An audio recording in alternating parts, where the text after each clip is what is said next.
How far along are you? 5 months. She's consuming alcohol while she's while pregnant. How? We'll pause right here. 5 months pregnant and the court says she tested positive for alcohol? That's a huge red flag, because any alcohol used during pregnancy can be treated as both a probation violation and potential child endangerment. But wait, did you catch her defense? She's blaming it on hand sanitizer. What do you think, legit excuse or a cover-up? You're 5 months pregnant. You have positive alcohol usage on August 3rd. No. Am I reading Mandarin? I mean, That's Right? according to the device. the device says that you're drinking. That was hand sanitizer at my job, which I emailed my probation officer that day.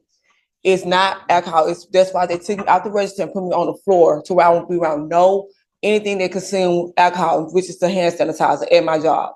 And I let my probation officer know. Sanitizer dissipates in a matter of a second. Once you put it on and you're done like this, it dissipates in a matter of seconds. But they write down all the registers and stuff. I have not consumed any alcohol at all. That's not what this report says. Not only does this report say that you're consuming alcohol, you have excessive skips while you're on probation as well. Your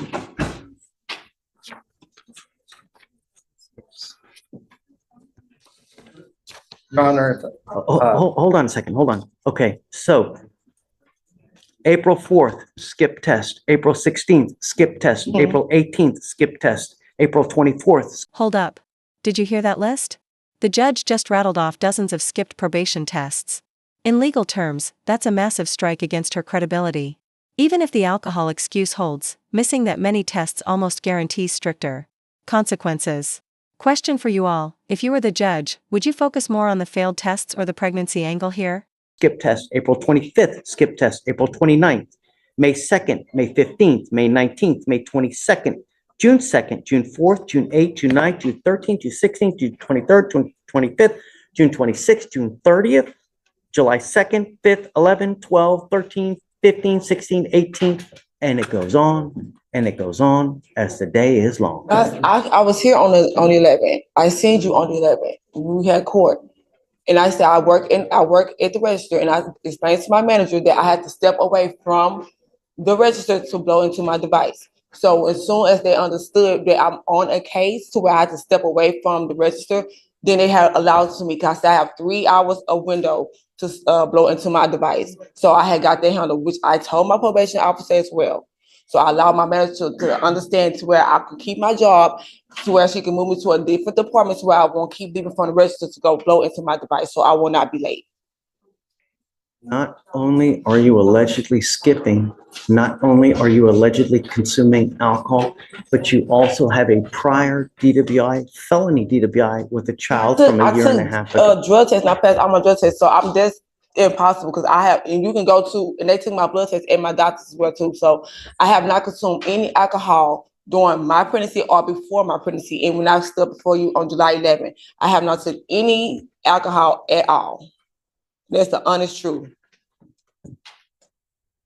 And I saw you on the July 11th, and then after that, when I had found out I was pregnant, they took my blood and everything.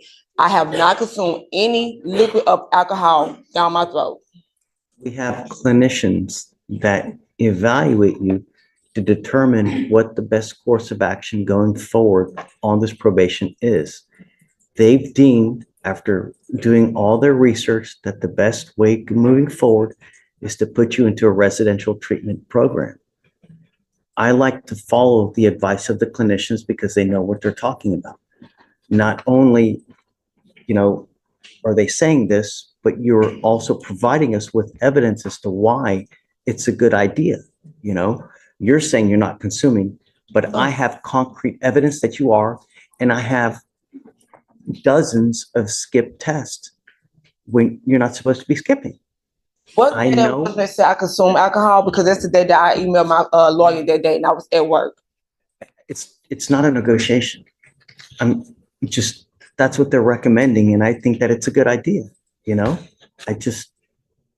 So that means I go 45 days, I lose my job, I lose my apartment, I lose my kids, might end up having a miscarriage because I'm in there for 45 days for something that I did not do. That's the reason why I'm back, because I have not. So just the only other thing I could offer is maybe Santa Maria.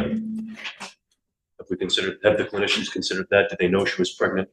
The recommendation was a community residential program followed by social work. They didn't recommend Santa Maria.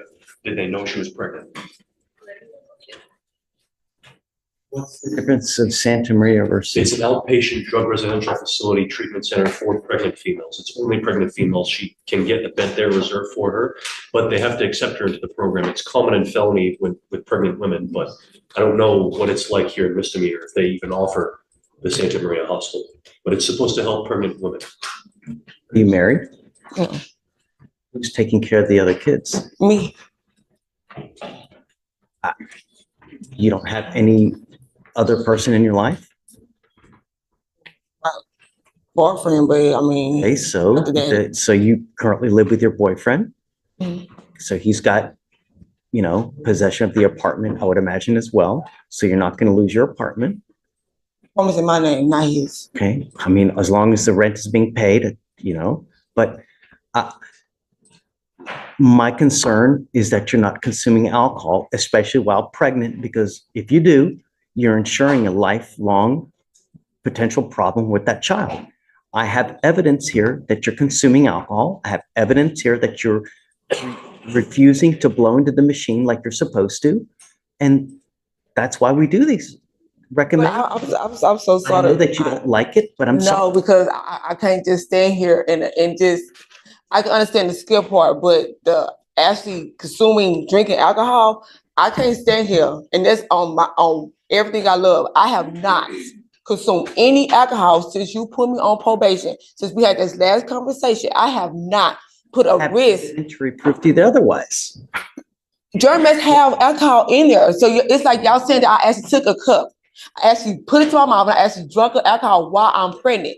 I can't stand here and let that go by and feel like that's okay, because I knew I have not. And I emailed my probation officer when it happened, when it violated on my device. I'm just national dog. I'm sorry. I'm just trying to give them understanding. I understand that you're upset. I literally emailed her when the device was violated. When it said violation, I was at work on lunch trying to catch it before 8 o'clock. And that's when it said violation. So I'm trying to figure out, we have hand sanitizer everywhere on the registers.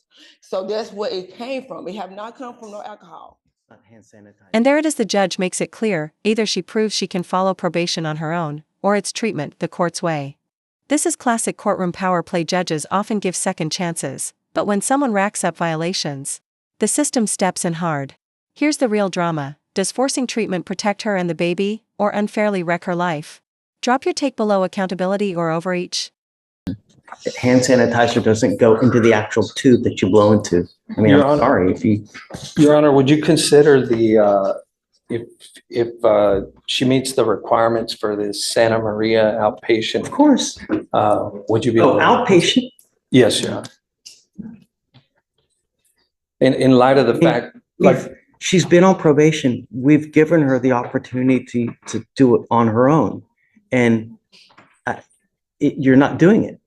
So that's why we have this now as the alternative. And I always tell everybody, look, I will give you the opportunity to try it yourself. If you're unable to do it, then we're going to do it my way. And I know that you're not going to like it, but that's the reality. The reality is that we don't want you to consume alcohol, especially while you're pregnant. And I've got evidence to the otherwise. And so the only way is to do it our way. I know you don't like it, and I'm sorry, but that's the reality. Oh, come Your on, Honor, if I may, can I have the date that you say that she tested positive for? Here, I'll give everything to you.